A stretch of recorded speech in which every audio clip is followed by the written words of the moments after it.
ni Des si Blue sa midnight club. They met under an unusual situation. The next thing she knew, they were getting married. Maayos ang lahat sa bawat araw na nagdaraan.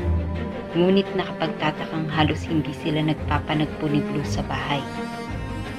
Hanggang sa isang gabi, ay natagpuan niya si Blue sa kwarto nito na namimilipit sa sakit. Nakita ni Des kung paano nagpalit ng kulay ang mga mata nito. Then, she started dreaming of Blue's friends, telling her about the secret coven. Isang coven kung saan ang asawa niya ay kabilang sa tinatawag na untouched by death. Pero paano lilinawin ni Tess ang bagay na yun kung pagkatapos ng gabing yun ay bigla na lang siyang iniwan ni Blue?